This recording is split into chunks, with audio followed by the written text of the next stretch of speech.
नमस्कार. आज क्रांतीज्योती सावित्रीबाई फुले यांची जयंती मोठ्या उत्साहात संपूर्ण राज्यभर, देशभर साजरी होत आहे. आज मी पत्रकार म्हणून त्या सावित्रीमाईंना अभिवादन करतो. कारण जर का त्या नसत्या, त्यांनी जर का शिक्षणाचे दरवाजे उघडले नसते, महात्मा ज्योतिबा फुले आणि सावित्रीमाईंनी, तर आमची लायकी पण नव्हती पत्रकार होण्याची. कारण की जेव्हा शिक्षण आणि लेखणी ही त्यांनी जेव्हा आमच्याकडे आणली, त्यानंतरच पुढचे पत्रकार झालेले आहेत. जे शिक्षण क्षेत्रामध्ये आज कोणीही मोठा झाला असेल, तर महाराष्ट्रामध्ये जे सर्वात मोठी क्रांती केली ती सावित्रीबाई फुले आणि ज्योतिबांनी. त्याच्यामुळे आज सर्व बहुजन समाजाच्या प्रत्येक क्षेत्रात जे जे काय कार्य करत असतील, कोणी खालच्या स्तरापासून असो ना वरच्या स्तरापासून असो, मी जातभेद मानत नाही आणि बोलणार पण नाही जातीवरती आणि काही बोलायची गरज पण नाही पडत. कारण की बाबासाहेब आंबेडकरांनी घटना दिलेली अशी आहे, की ज्याच्यामध्ये जातपात हा मानायचा नाही, सर्व धर्म समभाव. पण जेव्हा सावित्रीबाई फुले आणि क्रांती ज्योती यांच्या माध्यमातून जी काही क्रांती झालेली आहे, शिक्षणाचे दरवाजे उघडे झाले. त्याच्यामुळे आज प्रत्येक क्षेत्रामध्ये स्त्री असो ना तर पुरुष असो सर्वांना समानता मिळाली, सर्वांना शिक्षणाचा अधिकार मिळाला. आणि आज आमच्यासारखे पत्रकार जरी आम्ही स्वतःला जरी ग्रेड म्हणत असेल किंवा कुठला असा एखादा तवाचा कोणतरी सांगत असेल, की म्हणजे तो मी नाही बोलणार, की आमचे काही असतात ते त्यांना ठरवलेले आहेत, की ते मोठे क्रांतिकारी पुरुष होऊन गेले पत्रकारितेमध्ये पण किंवा एखाद्या संघटनेमध्ये पण. पण सावित्रीमाई फुले आणि महात्मा फुले यांच्यामुळंच आज सगळ्यांना शिक्षण वाचता आलं, लिहिता आलं. म्हणून आम्ही पण आज तुमच्यासमोर बोलू शकतो. बोलण्याचा अधिकार पण आम्हाला भेटला त्यामुळंच. नंतर कायदे वगैरे ते नंतर झालेत. आपण का नाकारत नाही असं नाही. पण या दोघांनी जेव्हा शिक्षणाचा अधिकार आणला, शिक्षण दिलं, तेव्हा आमच्यासारखी माणसं आज तुमच्यासमोर बोलण्याचा अधिकार ठेवतो, लिहायचा अधिकार ठेवतो.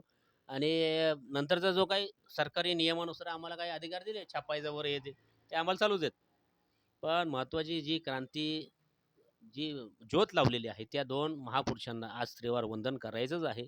कुठल्याही क्षेत्रात जाणार, खाकी वर्दीवाला असो, तुमचा पांढरा खादीवाला असो, खाकीवाला असो, आमच्यासारखा काळा अ, निळ्या शाईवाला असो, नाहीतर काळा कोटवाला असो, कुठंही जा, सगळ्या ठिकाणी सावित्रीबाई फुलेंची आज जयंती साजरी होणंच आहे. केलेलीच पाहिजे आणि केलेली पण आहे. जिथे झाली नसेल, तर त्याची माहिती सगळ्यांनी काढलीच पाहिजे. जिथे नसेल झाली, तर त्यांच्यावरती कशा पद्धतीने गुन्हा दाखल करता येईल, हे संविधानाच्या नियमानुसार आणि आपल्या महाराष्ट्र शासनाच्या यादीमध्ये सर्व ठिकाणी आज भले सुट्टी असली तरीही, नसली तरीही तिथं जयंती साजरी करणं हा प्रशासकीय नियम आहे.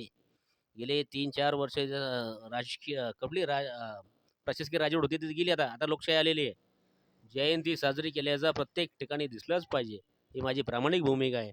आणि सर्व ज्याच्या अंगावरती वर्दी आहे, कोट आहे, लिहिण्याची ताकद आहे किंवा तुमच्याकडं म्हणजे बोलण्याचा अधिकार आहे किंवा तुम्ही जगताय, पगार मागायचा अधिकार ठेवताय, काम करताय, तर तिथं तुम्हाला जो अधिकार दिलेला आहे त्याच्यामध्ये सर्वात मोठं योगदान आजचं या क्रांतीज्योती सावित्रीबाई फुले, महात्मा फुले या सर्वांचं आहे. आणि आजच्या या सावित्रीबाईंच्या जयंतीनिमित्त मी सर्वांना पुन्हा एकदा हार्दिक शुभेच्छा देतो.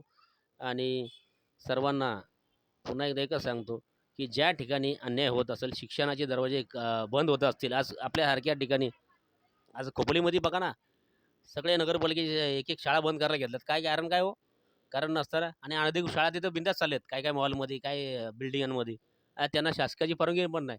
तिथं त्यांना पांघरून घालण्यासाठी काही पत्रकार पण जातात आमच्यासारखे, आमचे काही नगरसेवक जात आहेत, काही त्यांना झाकायला जात आहेत. नगरसेवक तर नव्हते म्हणा, आता कोण जुने माझे आजी आजी असतील ते.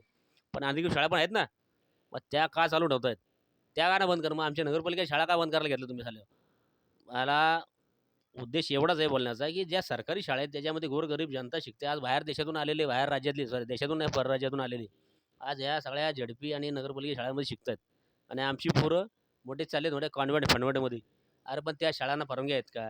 आज त्या एका 2-3 शाळांमध्ये परवानगी नसल्याचं पत्र वरच्या जिल्हाधिकारी कार्यालयाच्या त्या जिल्हाधिकारी माध्यमातून प्रसिद्ध झालेले आहेत. काय जिल्हा शिक्षण अधिकारी. तर त्या ठिकाणी आमची पोरं शिकायला जातात. त्यांचं भविष्य कसं असेल? थोडा स्वतः विचार करावा.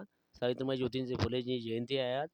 आणि सर्वांना विनंती आहे, अधिकृत शाळा ज्या आपल्या आहेत मराठी त्याच्यामध्ये तुम्ही शिक्षणाचे दरवाजे अजून कसे उघडता येतील, त्याला टेक्नॉलॉजी कशी लावता येईल, आंतरराष्ट्रीय दरवाजा कशा त्यामध्ये आणता येईल, आंतरराष्ट्रीय शिक्षण त्यात आणता येईल, याच्यावरती अभ्यास करा.